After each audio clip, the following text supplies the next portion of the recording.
Hey everybody, welcome to MindMesh. My name is Chayton and I'm joined by I don't know how to word this. I'm joined by Mo. It's me. He's been on the podcast before. He's in a remote location, still doing that good old social distancing thing. I know he had like an episode of with Eli visiting, but he was actually trapped within a plastic bubble. You know, Bubble Boy? Yeah, it was basically that. So he was trapped within a bubble. So it didn't, in the end, it didn't really matter. But luckily, even though we were recording remotely, Mo has audio equipment, which means we don't have to deal with the gobbledygook that is using Discord through a cell phone mic, which is terrible. It's absolutely horrid. I'm sorry for those episodes where we used cell phone microphones for the podcast. It really does sound like an old radio talk show that someone's called into. It's terrible. Give that good old authentic, authentic radio feel. Yeah, that's what we were going for. We'll just say Sure. yeah.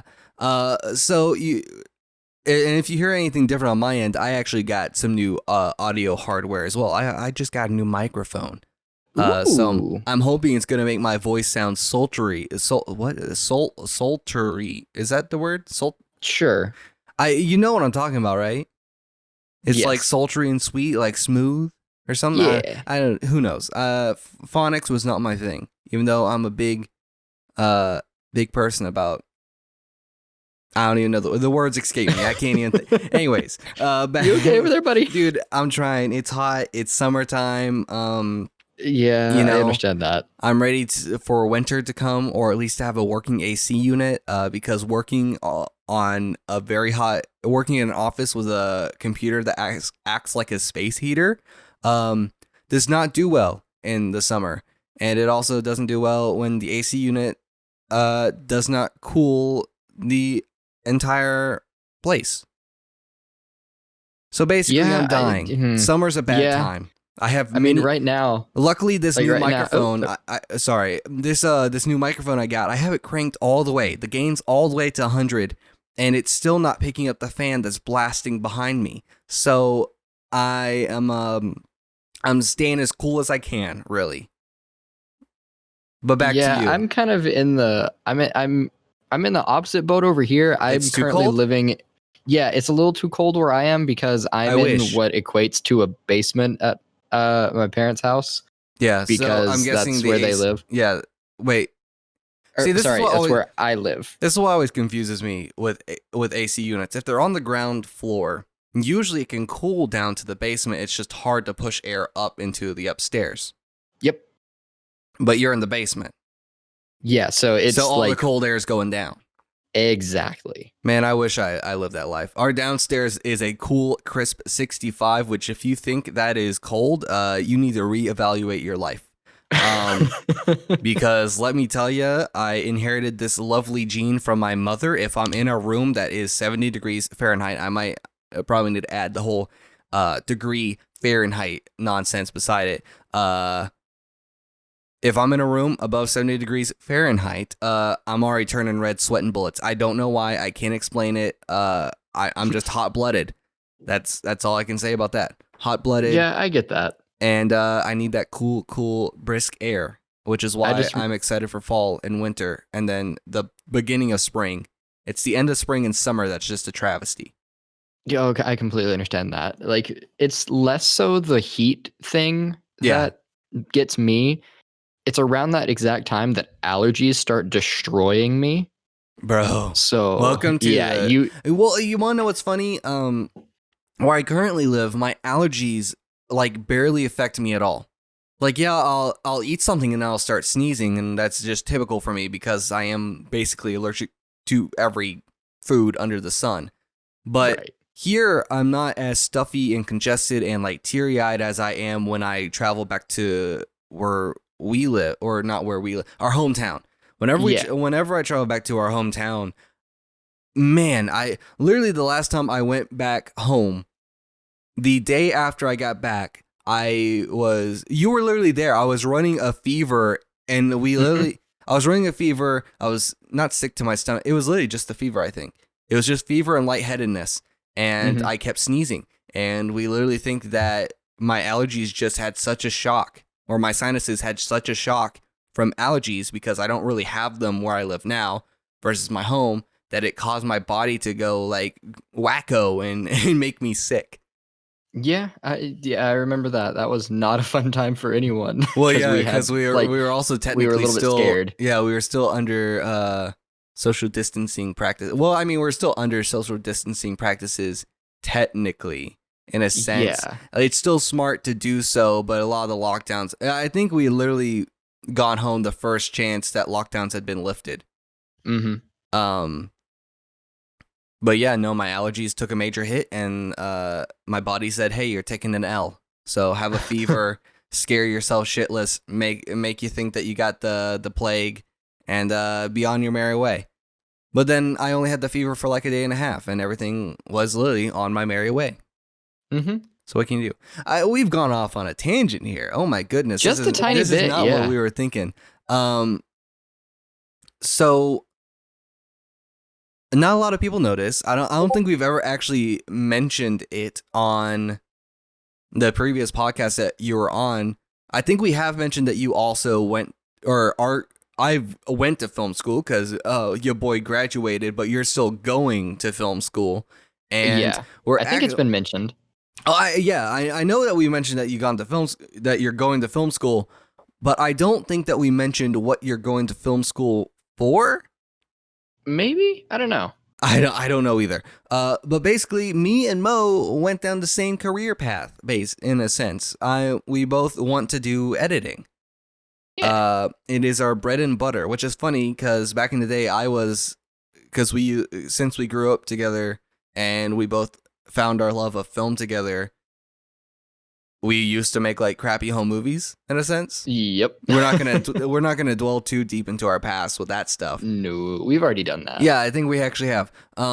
But basically, I was always the editor, and Mo was always kind of I was always. I didn't really do anything in all honesty. Yeah, no, you were always the actor because back then you were also trying to go down your acting route. True. So I was literally the writer, director, camera op, and editor back in the day. And then Mo showed up to act. And then lo and behold, come high school, middle high school, graduating. It was honestly when did you get into editing? I don't actually know what caused the shift to where you were like, yeah, I think I want to edit.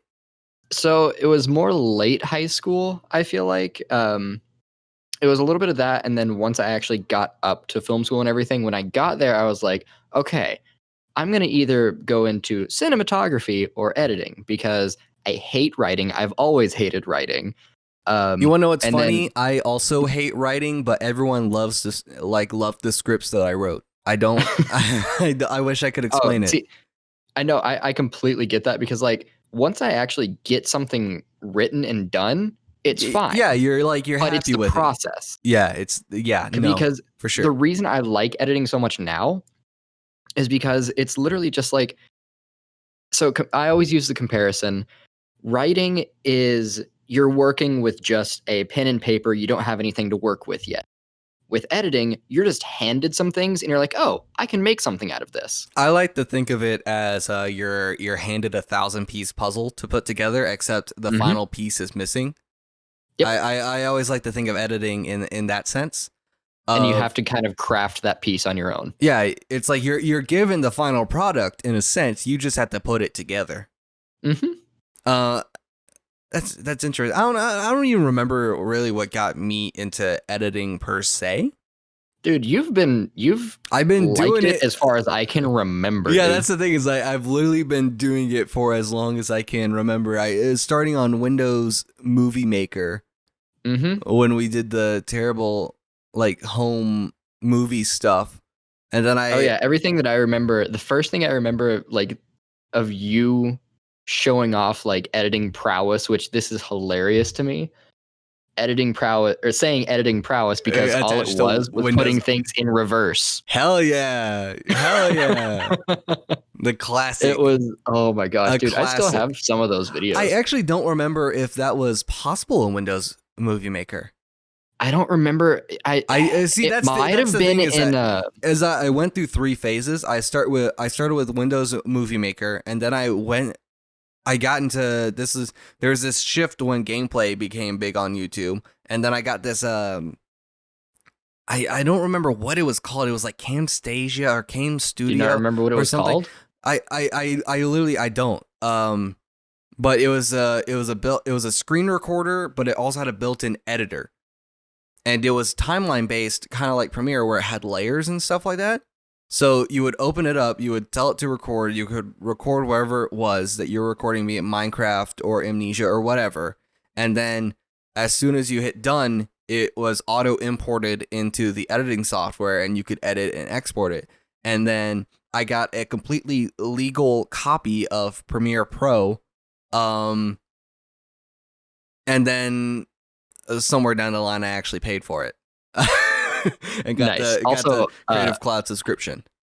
I don't know if you could tell or not, but halfway through, or like at the beginning of you describing that, for some reason my internet cut out, so I only heard like when you started talking back. You're about perfectly Amnesia. fine. You're perfectly fine. I couldn't tell. I thought you were just being a good boy, staying silent, listening to my story.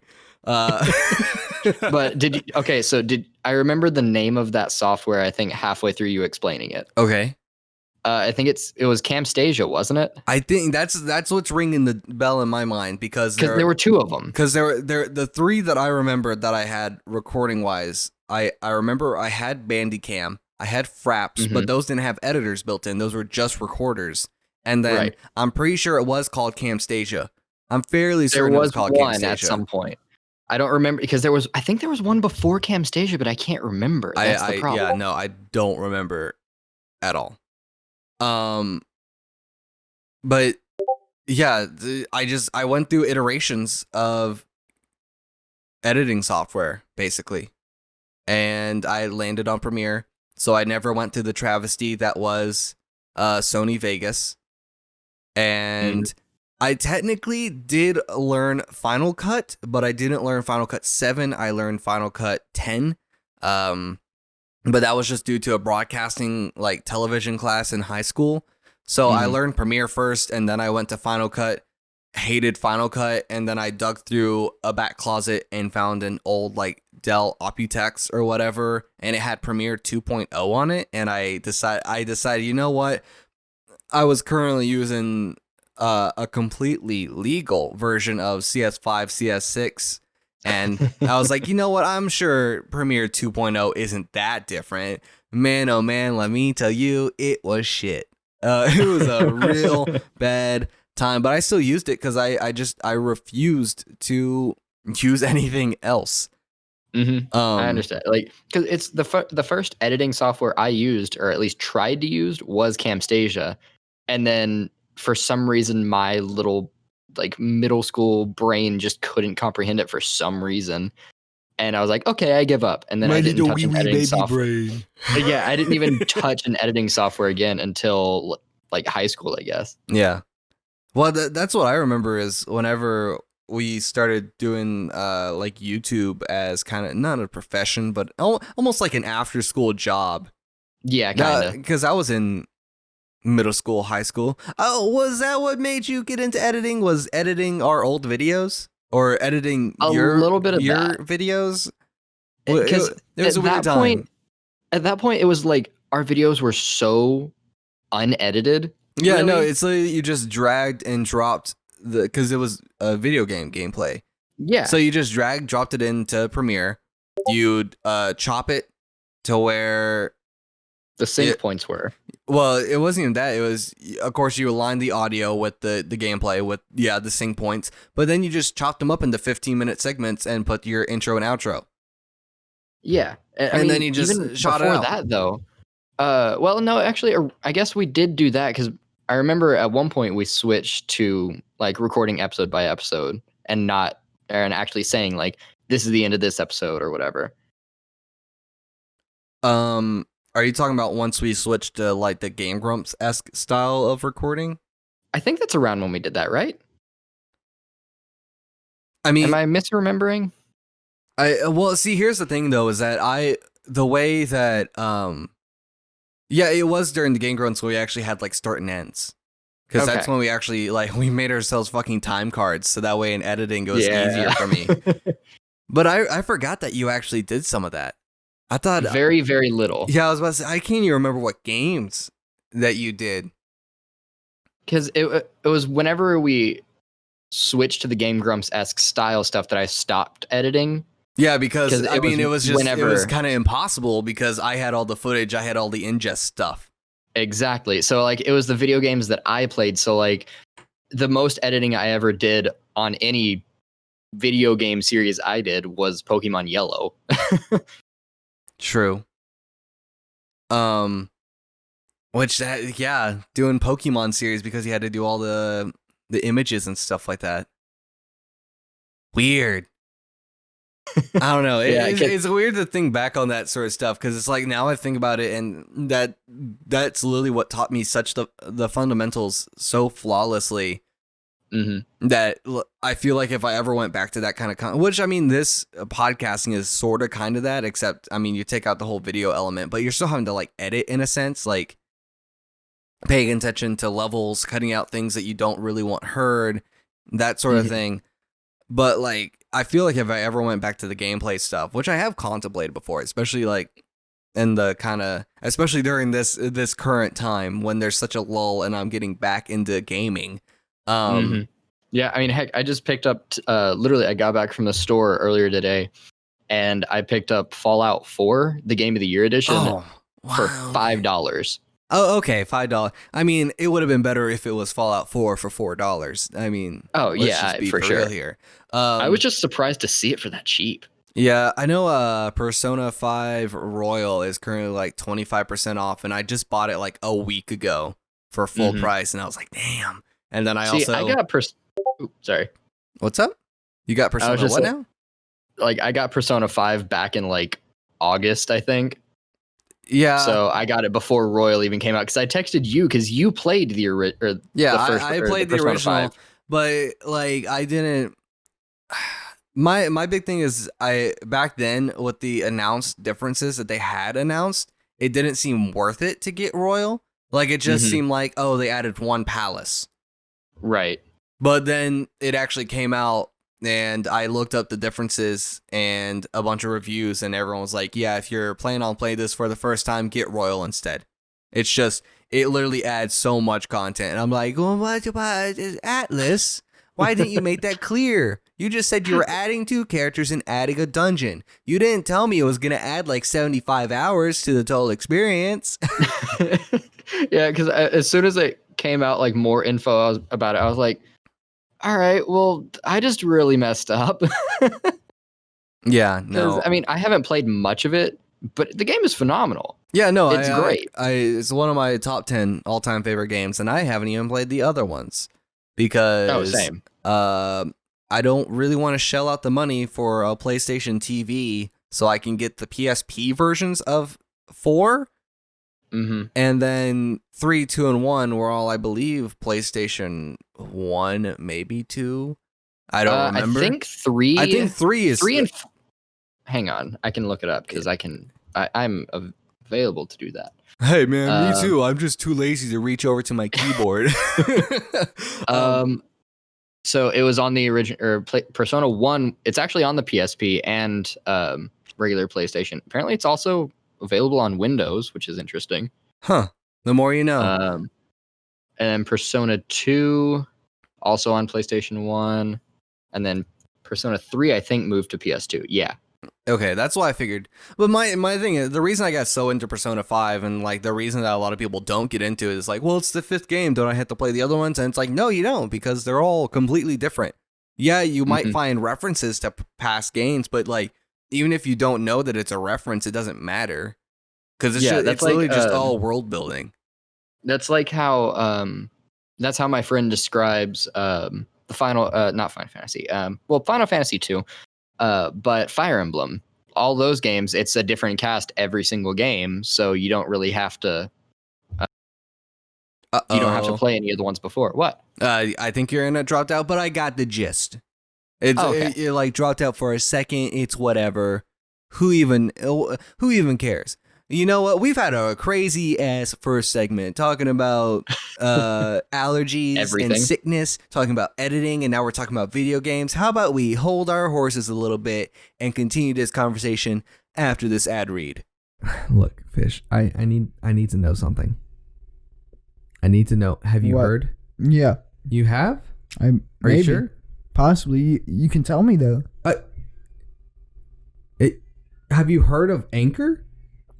Like the thing that's on like boats? No. Anchor. It's the easiest way to make a podcast. I'll let you explain. You said you knew about it. Oh yeah. I remember now. Okay. It's free. It's free? Yeah, there's like absolutely free, no charge. No charge. Uh-huh. There's creation tools that allow you to record and edit your podcast right from your phone or your computer. Wait, phone? You can just pull out your phone and edit your podcast right from it and that's record wild. It. That's absolutely wild. What else does it do? Well, you can distribute your podcast, or Anchor will distribute your podcast for you. Where? So it can be heard on Spotify, Apple Podcasts, and anywhere else. Many more. Wait, so like Google Podcasts and all of those, you can hear it using Anchor? Oh my, really? What else do they do? You can make money from your own podcast with no minimum listenership. No minimum listenership? Are you kidding man. me? You can just make money from making a podcast? Yeah, I didn't know man. you could do that. It's everything you need to make a podcast in one place. Wait, so you're telling me that if our listeners want to make a podcast, all they have to do is download the free Anchor app or go to anchor.fm and get started and make their own podcast? Yes, that's all they have to do is download all they have to do? The free Anchor app or go to anchor.fm to get started. That's absolutely wild. What a great steal. What a great steal. And we're back. Thank you for listening to that great ad read. That's definitely not like 8 months old. And we've gone through like 5 iterations of microphones since then. And it just sounds complete. Like, it is crazy to actually listen to the ad read. I don't know if you've ever heard it. I think I've shown you the lovely ad read. But it's a travesty. It truly is. I mean to redo it. But it's also like, the thing is that the site that we use, Anchor, love you, Anchor. It has a spot where you can, of course, upload the like the ad reads that you do, and it automatically like puts them into the episodes. Mm-hmm. But I don't know what happens if I replace one, because it's not like you can do like, oh, we're gonna record this ad read and we're gonna record it like 5 times that auto rotates. Like, you can only have one, and you can only have one uploaded, and I don't know what happens to all the previous episodes if they just on Anchor. Of course, since it's built into their system, I'm sure they can just pull it out and then put the new one in. But it makes you wonder what happens on like Google Podcasts and like Spotify if they keep the old ad read and then it just updates once you actually update it to the new one for all the consecutive episodes, or what happens there. I just don't want to break anything, is what I'm saying. I don't want to break something. Yeah. But maybe one day. Or maybe one day we'll get a different sponsorship rather than our podcast provider, which, I actually haven't checked in a while. So maybe we do, and I've been missing out. I might need to though, bud. No, it's okay. It's okay. It's all right. So I know I said that I would think about what I wanted to talk about in between segments. I don't got anything. So basically, I guess let's go back to let's go back to basics. So Mo, what's your favorite thing about editing? And what have you been doing during your summertime? Even though technically it's kind of just began in a sense. Yeah. I don't really think. Wait, what's the first day of summer? Isn't it like it's actually June. June 21st or something like that. Okay, so let's see here. It's summer solstice. It's in like when this releases, it'll be a little under a week. Mm-hmm. Okay, sure.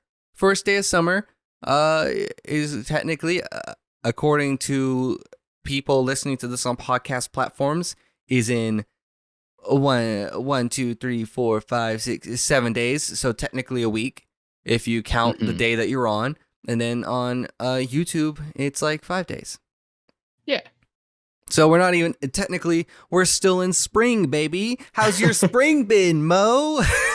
It's going. I'll go ahead and I guess start with what you first asked. Yeah. Tell me editing. Because I have a very specific thing that I always say about editing. Is kind of what you said in a sense of why you don't like writing. I've always said, and this is a quote from someone I don't remember who. Off the top of my head, I know that whenever I put this quote on my resume, I actually put who said it. But a movie's always told in 3 parts: when it's written, when it's shot, and when it's edited. And then I like to add on a final little tag note and just be like, I'm the last step. So that's always been like the beauty behind editing to me, is that similar to what you said in the beginning of this episode, you're just kind of handed something and it's your job to put it together. But it can be so vastly different from what was written and what was even shot. I mean, look at it this way. You got good old Snidey Boy getting his own Justice League cut on HBO Max, because whatever Whedon did to Justice League, which, I mean, I'm not going to say it was good, what good old Whedon did, but I'm sure he did what he had, what he thought he could do. I know that made no sense, right, and it sounded like a riddle coming out of my mouth, but no, so it can be so vastly different depending on just who does it. I mean, that's a pretty drastic example because they literally like switch directors. So of course you're gonna have a completely different vision of the movie, which makes me wonder how different the Snyder cut's gonna be. I've heard some rumors. I've heard some little whispers in the dark, but I don't know. It's always kind of baffling to me how an editor can completely change and alter the perception of a project just because their style and their views put onto it. Like, I mean, editing's a lot of like conversing with the rest of your team. If you're on an editing team, of course, conversing with the special effects department and the sound department and just so on and so forth down the line. But the core basis behind it is like, it's always that editor director duo. The editor, of course, is working under the director. The director's telling the editor what to do. But the thing is that when the editor first gets it, it's kind of, you know how there's like the theatrical cut and the director's cut? Well, the first step is the editor's cut. The editor puts something together the way that they think it should be done. They show it to the director. The director gives them notes. And then they get a director's cut. And then they send it to the production house, be it Fox, rest in peace, Disney, yikes, all hail, and oh gosh, don't even. And or the others, I don't really. Is it bad that those are the only two that come to my head instantly? Is Fox and Disney, one of which Paramount, right? Oh yeah, Paramount. They send them off to them, to the good old higher ups, and then they send it back, be like, it's too long, or it's like, oh, we might want to rethink the scene, or you know what, instead of making Suicide Squad a drama, let's make it a comedy, even though it wasn't shot that way. Am I bashing on DC too much for you, or is it okay? No, it's fine. But I mean, we did just watch a DC movie like a couple days ago. Did we? What movie did we watch? It was Shazam. Oh yeah, well, because it doesn't feel like a DC movie. Yeah, Shazam and Wonder Woman that was during the dark times where DC was still trying to figure out their expanded universe, even though they were halfway through their expanded universe. Yeah, and they're probably the best ones in their universe.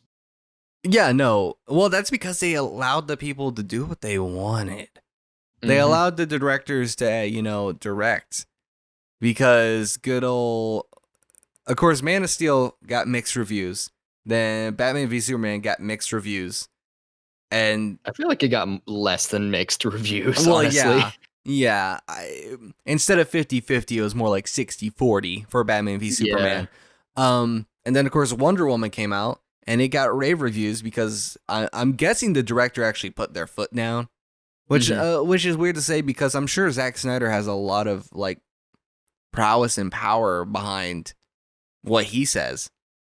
So who knows what fucked up Batman v Superman and Man of Steel. I mean, we all know what fucked up Justice League. But it's just weird because I don't know what caused DC to have the shift of like, oh, let's let our directors direct and not have a whole lot of hearsay about the final product. And then we got Wonder Woman and Shazam. And then technically with Wonder Woman, it wasn't. Yeah, it was Aquaman too. But with Wonder Woman, it wasn't even Zack Snyder that directed it. Well, no, it was Patty Jenkins. That's what I'm saying. Is that like okay? I wonder, which makes me worried. It's like, oh no, the Snyder cut of Justice League is gonna come out. What if it's like, oh wait, this is just as bad as Batman v Superman, and Justice League, the Whedon cut was worse than that. So I mean, really, I guess what I'm just trying to say is there's nowhere but up from here. I don't. Yeah, I mean, Birds of Prey did okay. I feel like it was really good. I think Birds of Prey technically flopped. I feel okay. Its ticket I think sales the reason it flopped was because it's not Birds of Prey, it's Harley Quinn. Because I watched it and it's not Birds of Prey until the last 10 minutes. Oh yeah, no. What I love is that when the movie first came out, it was called like Harley Quinn and Emancipation of the Birds of Prey or whatever. Well, no, it was Birds of Prey. No, it was Birds of Prey. Fabulous Emancipation of Harley Quinn. And then it was out for like a week, and then everyone's like, well, this isn't really a Birds of Prey movie, or like it wasn't selling as many tickets as they were hoping for. So then they changed the title of the film a week after it came out. Yeah, they changed Harley to Quinn, Harley Birds Quinn, of Prey. Yeah, it was like, what? What the? Man, marketing is strange. Did not do well. Hey, all I'm gonna say is Sonic 2 was greenlit, and that's all I care about for 2020 films. Actually, Sonic was 2019, wasn't it? Yeah. That's all I care about is that Sonic 2 got greenlit. I swear I'm gonna do a movie talk. Wait, no. Sonic was 2020. It was Valentine's Day, wasn't it? Oh hell yeah, it was. Hell yeah. Because I remember seeing the joke. My girlfriend refused to go see it with me. I remember seeing there was a joke. We went to go see Doolittle instead. Who goes to see Doolittle when Sonic is in theaters? Who does that? There was a joke going around that was saying like, with so little movies being released in 2020, the Oscars is going to come around and be like, well, Sonic wins everything. Hell yeah, it deserves it. Absolutely deserves it. But I promise I'll back around. I want to do a movie talks on Sonic. That's all I want. You know what? You're a Sonic fan. Let's watch the Sonic movie. I'm down. One day. But anyways, back to what you were saying. I'm sorry. Yeah, I was just going to go off on tangents. Questions. It's been a while since I've talked to anyone. I'm lonely. Yeah, the questions you asked. Yeah.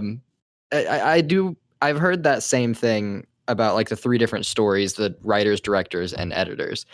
Because that's how I've heard it, is like there are three different stories to every movie.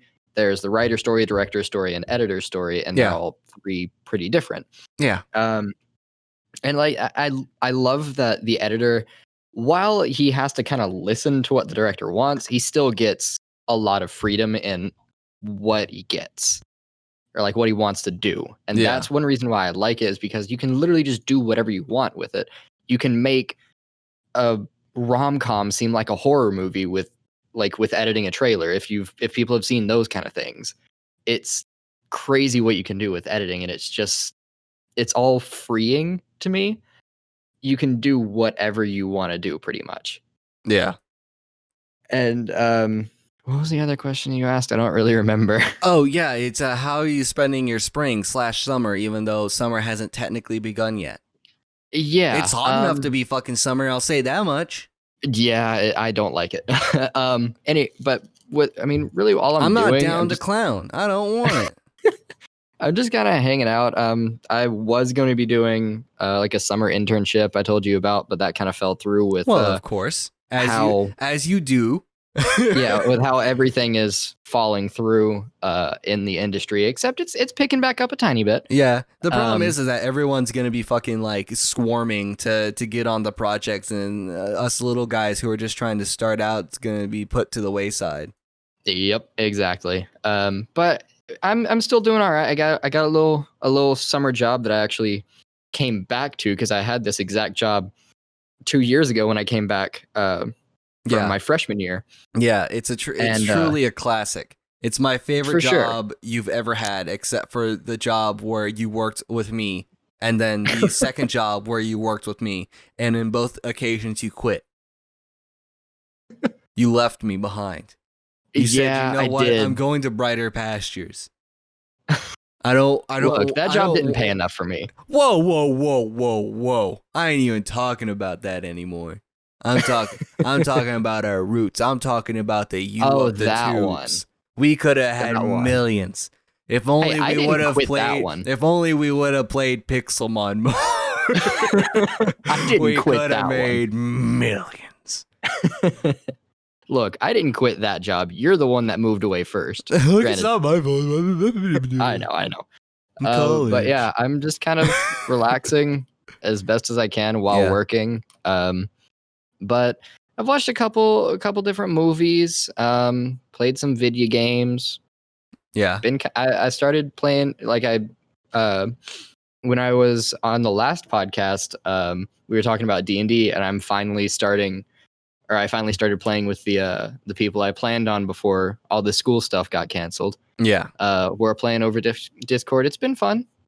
I actually got my dice bag sitting next to me. How's that been going? It's been going all right. Are you near completion of the campaign, or like is it still like early beginnings? We've only played twice. Okay. So but it's been fun. We have our characters are the characters that my friends made are freaking great. Yeah. I want to highlight one of them. What kind of what kind of genres is like fantasy, or have you gone like sci-fi? Like, is it classic Dungeons and Dragons, or have you gone your own it's route? Classic D&D because it's actually the Stranger Things adventure set that you can get. Damn, fucking what now?